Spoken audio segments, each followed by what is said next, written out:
A pleasure tonight to have the opportunity to introduce Connie Griffith.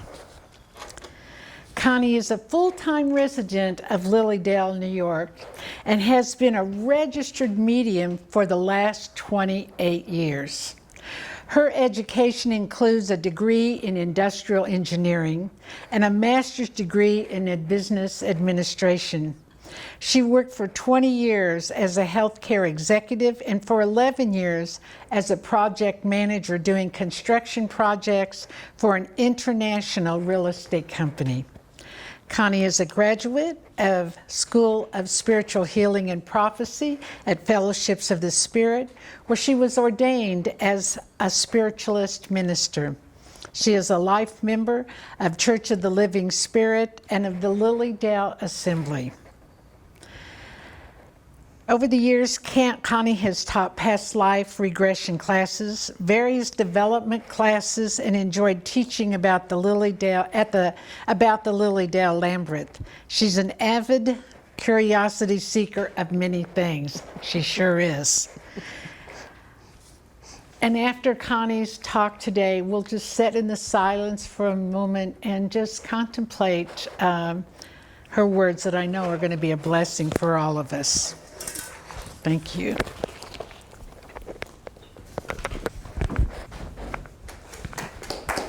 Oh, applause before this. Thank you all, and welcome. We had talked a little earlier about being in a meditation class or a class this weekend with Mark Thomas. And one of the things that inspired me to continue in this theme that I'm talking about for Harvest is his introduction of Howard Thurman. Now, Howard Thurman is a black African-American who was born in Daytona Beach, Florida. He was educated at Morehouse University and then obtained his theology degree at Colgate Rochester Divinity School. He traveled to India to meet with Gandhi and was influenced by Gandhi's work in India at that time. He wrote many, many books over the course of his life and was the mentor to Dr. Martin Luther King Jr. In fact, one of the things that was noted was that Dr. Martin Luther King Jr. never went anywhere without one of Dr. Thurman's books. In the meditation retreat, Mark advised us to center our minds and to seek with intensity the purpose that will structure our living, giving us a new direction and a strong and sure purpose. And he asked us the questions that Dr. Howard Thurman had asked in one of his books.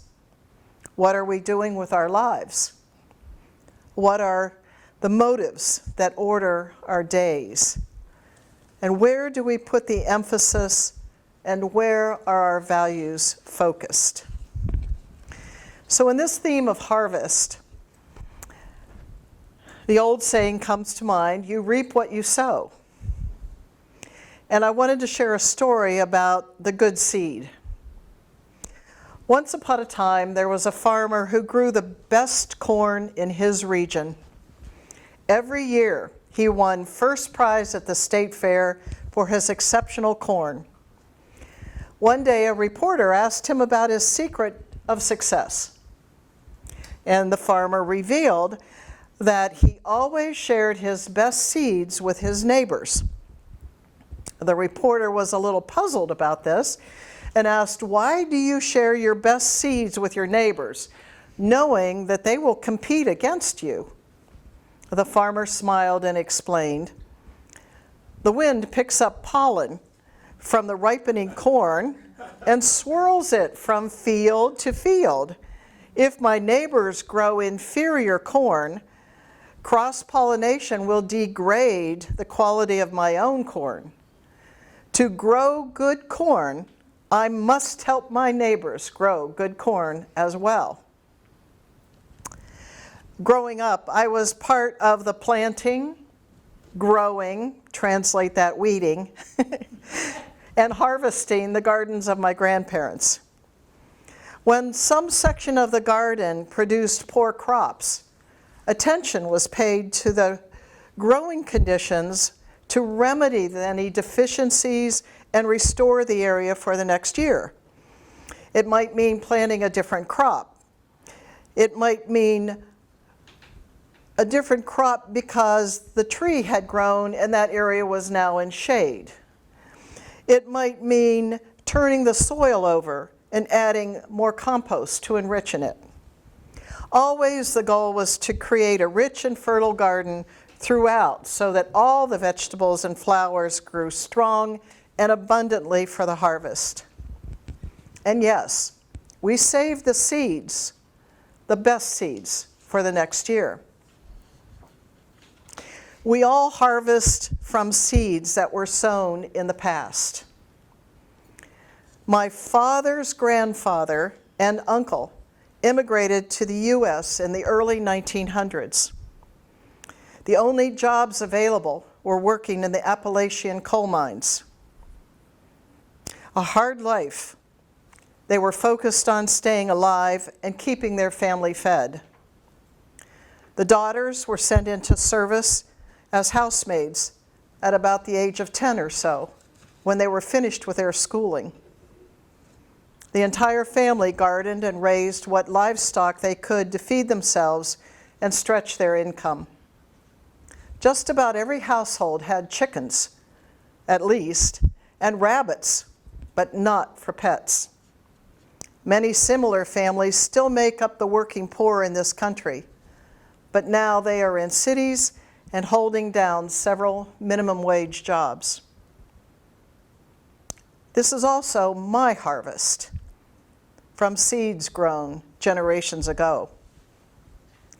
Even more devastating are stories that are told of the times in this country when Native Americans were stripped of their homelands, cultures, and language, and their children were forced into boarding schools to Americanize them and train them for menial jobs. And of the African American slave trade, or similar fates for indentured servants from Irish and Chinese immigrants. All that, too, is my harvest. Like the harvest of a poor crop, we cannot change the conditions that caused it back then. But like my grandparents with their garden, we are beginning to recognize those poor conditions and make attempts to remedy the deficiencies. Some of the leaders in our country, state, and local areas have worked to provide reparations to begin to restore opportunities to people with better access to education, jobs, human services, nutrition, and other interventions to bring about conditions that will allow them to thrive with hopes for a better future outcome. Like that farmer who shared his best seed, we all benefit from a productive society where each individual can thrive. In his book, The Working Poor, Invisible in America, David Shipler exposes the interlocking problems by taking us into the sorrowful, infuriating, and courageous lives of the working poor, white and black, Asian and Latino, citizens and immigrants, who do jobs essential to the American economy. His well-researched book not only identifies the problems, but makes insightful and informed recommendations for change. For those of us who have much, much is expected. Now, those of you whom I've had known over the years know I love to feed people. I have found a personal way to play a part in creating a better harvest for some by working in and helping to support a local food pantry. Many states have adopted programs to provide free breakfast and lunch for all school children.